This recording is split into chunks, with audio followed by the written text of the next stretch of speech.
राधे राधे, हरे कृष्णा। मैं हूं आपके साथ प्रियंका तिवारी और स्वागत करती हूं आप सभी का आज के इस नए वीडियो में। तो आज मैं आपको वैभव लक्ष्मी व्रत की पूरी पूजा सामग्री तो दिखाने जा रही हूँ, लेकिन अगर आपको इन सामग्री में कुछ चीज़ें अधिक लगें जिनकी व्यवस्था हम रोज व्रत में नहीं कर पाते हैं, तो आप एक काम कीजिएगा कि आप जब व्रत की शुरुआत कर रहे हैं और व्रत का उद्यापन कर रहे हैं, केवल तभी पूरी पूजा सामग्री एकत्रित कर लीजिएगा। बाकी आप सामान्य तौर पर भी कर सकते हैं, क्योंकि जब हम व्रत की शुरुआत करते हैं और व्रत का उद्यापन करते हैं तो विधि विधान से ही करना होता है, तभी सफलता होती है। तो उद्यापन और शुरुआत में अच्छी सामग्री एकत्रित कर लीजिए। पूजा सामग्री में सबसे पहले देखिए हमने भगवान की मूर्तियां रखी हुई हैं, जिनमें श्री गणेश हैं। अगर आपके पास श्री गणेश की मूर्ति नहीं है तो आप सुपारी में मौली धागा बांधकर श्री गणेश की स्थापना कर सकते हैं। बिना श्री गणेश के कोई भी पूजा संपूर्ण नहीं मानी जाती है। विघ्न विनाशक होते हैं, हमारे व्रतों के विघ्नों को दूर करते हैं और उन्हें संपूर्ण करवाते हैं। ठीक है, तो इनसे प्रार्थना जरूर करनी चाहिए। यहाँ पे हमने जो है माता लक्ष्मी की पीतल की मूर्ति रखी है। अगर आपके पास भी दिवाली की कोई मूर्ति हो, ये तो हमारी पीतल की है, अगर आपके पास पीतल की नहीं मिट्टी की मूर्ति है वो भी चल जाएगी, आप रख सकते हैं, या फिर आप फोटो भी रख सकते हैं। साथ ही साथ जो है हमने यहाँ पर कमल गट्टे की माला रखी हुई है। ये देखिए, कमल गट्टे की माला से जो है जप करना चाहिए, क्योंकि बिना जप के, बिना नाम जप के जो है कोई भी व्रत इतना ज्यादा प्रभावशाली नहीं हो पाता है। ठीक है, तो अगर आप एक माला ही जप कर लेते हैं, यकीन मानिए आपका व्रत बहुत ज्यादा जल्दी फलित होता है, कई गुना ज्यादा जल्दी जो है आपकी मनोकामना पूरी हो सकती है। तो कमल गट्टे की माला जरूर रख लीजिएगा। माँ को अत्यंत प्रिय होते हैं कमल गट्टे के ये बीज, इन्हें अलग से भी जरूर अर्पित करना चाहिए। अगर आप पूरी माला अर्पित कर सकें तो और भी अच्छी बात है। और इसके अलावा जैसा कि हर एक पूजा में भगवान को आसन देने के लिए एक लकड़ी का पाटा चाहिए होता है और उसी में जो है वस्त्र बिछाने के लिए चाहिए होता है। तो लाल वस्त्र जो है माता की पूजा में प्रयोग में लाए जाते हैं, तो आप लकड़ी के पाटे के ऊपर लाल कपड़ा बिछाएं। ठीक है, और इसी के साथ ही जो है हमने माता के लिए अलग से आसनी रखी हुई है, लाल आसन। इसी के साथ ही आगे की पूजा सामग्री में हमने यहाँ पे कुशा रखी हुई है। कुशा पूजा में भी उपयोग में लाई जाती है और पवित्रीकरण करने के लिए जो है कुशा का उपयोग किया जाता है। तो ये जहाँ पे पूजा का सामान मिलता है बड़े आसानी से आपको मिल जाएगी। और आचमन करने के लिए हमने जो है आचमनी और ताम्र पात्र रखा हुआ है। बहुत ज्यादा जरूरी होता है आचमन, बिना आचमन के पूजा सफल नहीं मानी जाती, क्योंकि शुद्धिकरण के बिना हम पूजा करते हैं। तो आप समझ सकते होंगे आचमन से क्या होता है कि हमने किस प्रकार के वस्त्र पहने हैं, क्या है, तो हम आचमन से जो है एक प्रकार से शुद्ध हो जाते हैं भगवान की पूजा के लिए। तो जरूर आचमन करना चाहिए।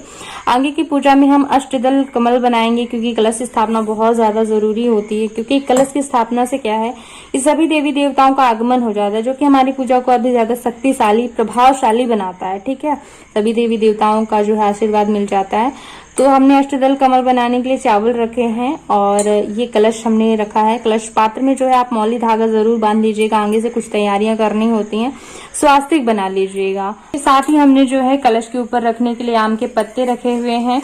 वैभव लक्ष्मी की पूजा में जो है कलश के ऊपर जो है कोई भी आभूषण रखा जाता है। तो आपके पास अगर कोई सोने की अंगूठी हो, सोने के टॉप्स हो, तो आप वो रख सकते हैं, कुछ भी रख सकते हैं। कोई भी सोने का आभूषण जो है आप धो करके रख लीजिएगा, जो कि आप कलश के ऊपर रख सकें पूजा के लिए।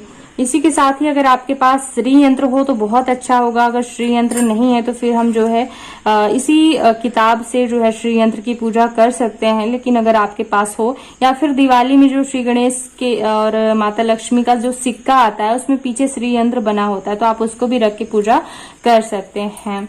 इसी के साथ ही आगे की पूजा के लिए आप जल तो रखेंगे ही, साथ ही साथ जो है आपको पंचामृत भी जरूर बना लेना चाहिए। जैसे कि हमारी मूर्ति है तो हम विभिन्न प्रकार के अभिषेक कर सकते हैं, तो इसके लिए पंचामृत आप जरूर बना लें। और अगर आपके पास फोटो भी है तो भी आप पंचामृत जरूर बना लें। आप फूल के माध्यम से पंचामृत जो है भगवान को अर्पित कर सकते हैं, स्नान का भाव करके। तो पंचामृत में जो है गाय का दूध, दही, घी, शक्कर, शहद वगैरह 5 चीजें मिलाई जाती हैं, तो वो जो है आप मिला करके पंचामृत जरूर बना लें। और आगे जो है हम भगवान को वस्त्र इत्यादि अर्पित करते हैं, माता को श्रृंगार की सामग्री अर्पित करते हैं। तो देखिए, अगर आपके पास इस प्रकार की चुनरी हो तो आप माता को वस्त्र स्वरूप अर्पित करने के लिए इस तरह से चुनरी रख लीजिएगा। अगर चुनरी नहीं हो आपके पास तो इस तरह से आप मौली धागा रख लीजिएगा। मौली धागा जो है हम श्री गणेश को भी वस्त्र स्वरूप अर्पित कर सकते हैं, तो मौली धागा जो है आवश्यक होता है। तो मौली धागा रख लीजिएगा या फिर कच्चा सूत भी जो है हम जैसे कि कलश वगैरह में अर्पित कर सकते हैं। भगवान श्री गणेश के लिए जनेऊ रख लीजिएगा। इस तरह से कुछ चीजें होती हैं जो कि हम व्रत की शुरुआत करते हैं या फिर व्रत का उद्यापन करते हैं तो जरूर ही रखनी चाहिए, ठीक है। जैसे कि जनेऊ हो गया, भगवान के लिए एक वस्त्र हो गया, ये एक चुनरी जो कि आप हर व्रत में उपयोग में ला सकते हैं। 2 चुनरी ला के रख सकते हैं, फिर धो करके जो है प्रयोग में लाई जा सकती है माता की, ठीक है।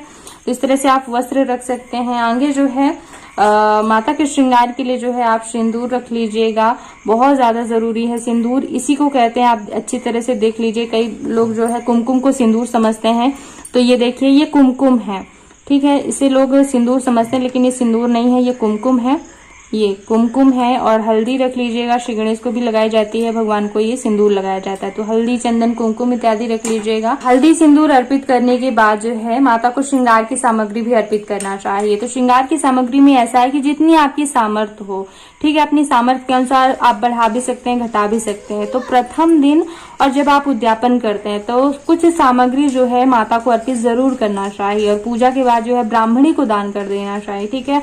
उद्यापन में जो महिलाओं को दान किया जाता है वो अलग होता है और जो माता को दान किया जाता है फिर उसको ब्राह्मणी को दान करना चाहिए, वो अलग होता है, ठीक है। तो जितनी सामर्थ्य हो, आप चाहें तो बिछिया भी रख सकते हैं, पायल भी रख सकते हैं। नहीं है सामर्थ्य तो केवल कुछ महत्वपूर्ण चीजें होती हैं जिनमें से आप लाल चूड़ियां ले आइएगा, सिंदूर रख लीजिएगा, आलता, मेहंदी रख लीजिएगा, आप जो है टॉप्स रख सकते हैं। जो भी आपकी सामर्थ्य हो, चूड़ी, बिंदी, सिंदूर, आलता जो है आप माता को अर्पित करके और फिर ब्राह्मणी को दान करें, ठीक है। और महिलाओं को दान करने वाला अलग होता है जो कि उद्यापन में 7 महिलाओं को दिया जाता है। तो अब मैं आपको पत्र और पुष्प दिखा देती हूँ। तो देखिए श्री गणेश को दूर्वा अत्यंत प्रिय होती है, तो आप दूर्वा जरूर रख लीजिएगा। पीले फूल आप भगवान श्री गणेश को अर्पित कर सकते हैं, कलश वगैरह में अर्पित करने के लिए। फूल थोड़ा काफी मात्रा में लग ही जाते हैं हर एक पूजा में, लेकिन हाँ वैभव लक्ष्मी की पूजा में माता लक्ष्मी को अर्पित करने के लिए लाल फूलों की आवश्यकता होती है। लाल गुड़हल का फूल हो, लाल गुलाब का फूल हो, कमल का फूल हो, ये फूल जो है माता को अर्पित किए जाते हैं। माता को जो है कमल का फूल अत्यंत प्रिय होता है। कमल गट्टे के बीज हो तो आप उनको रख लीजिएगा। तो इस तरह से आप फूल और पत्ते रख लीजिएगा। यहाँ हमने पान के पत्ते भी रखे हुए हैं। पान के पत्ते जो है सुपारी, लौंग, इलायची के साथ माता को अर्पित किए जाते हैं, तो ये भी आप रख लीजिएगा। तो पुष्प चढ़ाने के बाद जो है भगवान को धूप दीप दिखाना चाहिए, तो हमने धूप बत्ती रखी है, माचिस रखी है। दीपक जलाने के लिए आप बाती रख लीजिएगा, दीपक रख लीजिएगा। धूप दीप करने के बाद जो है भगवान को नैवेद्य अर्पित किया जाता है, तो इसके लिए हमने जो है श्री गणेश को लड्डू प्रिय होते हैं तो हमने लड्डू रखे हैं। लेकिन वैभव लक्ष्मी की इस पूजा में जो है सफेद नैवेद्य अर्पित किया जाता है। ज्यादा सफेद भोज्य पदार्थों को जो है शामिल करना चाहिए, खाने के लिए भी और माता को भोग लगाने के लिए भी। तो अगर सफेद मिठाइयां हो, अगर मिठाइयां नहीं है तो आप जो है घर में भी खीर बना सकते हैं। कभी ऐसी परिस्थिति है कि मिठाइयां भी नहीं है, खीर भी नहीं बना सकते, तो आप बतासा वगैरह की भी भोग लगा सकते हैं। यानी कि सफेद चीजें जो है माता को अर्पित की जाती हैं। फलों में जो भी आपके पास मौसमी फल हो वो आप फल रख सकते हैं। तो नैवेद्य आप रख लीजिएगा और नैवेद्य अर्पित करने के बाद माता को जो है पान, सुपारी, लौंग, इलायची, दक्षिणा इत्यादि अर्पित करना चाहिए। तो हमने जो है पान रखे हैं, हल्दी, सुपारी, लौंग, इलायची इत्यादि, और दक्षिणा रख लीजिएगा 10-5 जो भी आपके पास हो, 10, 50, 100। हर बार जो है थोड़ा थोड़ा दक्षिणा, पान, सुपारी जरूर अर्पित कर देना चाहिए।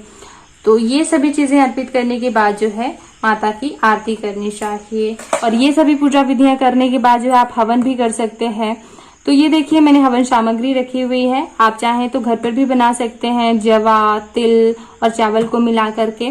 देखिए हवन बहुत ज्यादा जरूरी होता है किसी भी पूजा में। ऐसा माना जाता है कि अग्नि के माध्यम से भगवान सीधे आपकी आहुति ग्रहण करते हैं, तो हवन हर एक पूजा में बहुत ज्यादा जरूरी होता है, जरूर किया करिए।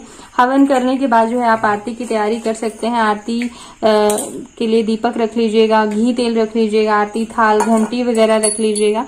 तो इस तरह से कुछ पूजा की सामग्री जो है हमने रखी हुई है। इस तरह से कुछ पूजा की सामग्री हमने रखी हुई है। मैंने पूरी पूजा विधि करके दिखाई हुई है, तो एक बार जरूर आइएगा। चैनल पे व्रत कथा के अलग वीडियो मैंने दिए हुए हैं, और ना केवल यही व्रत बल्कि पूर्णमासी, प्रदोष, एकादशी, कोई भी व्रत करते हैं और व्रत के क्या महत्वपूर्ण नियम होते हैं उनके अलग वीडियो मैंने बनाए हुए हैं। तो एक बार चैनल पे जरूर आइएगा, क्योंकि मैं जो भी शास्त्रों ग्रंथों से पढ़ती हूँ सीधे वही शुद्ध जानकारी आपको उपलब्ध कराती हूँ। तो एक बार चैनल पे आइएगा, और इस वीडियो को देखने के लिए बहुत बहुत धन्यवाद। जय माँ लक्ष्मी। आप सभी पर माता लक्ष्मी की कृपा बनी रहे। ओम नमः शिवाय।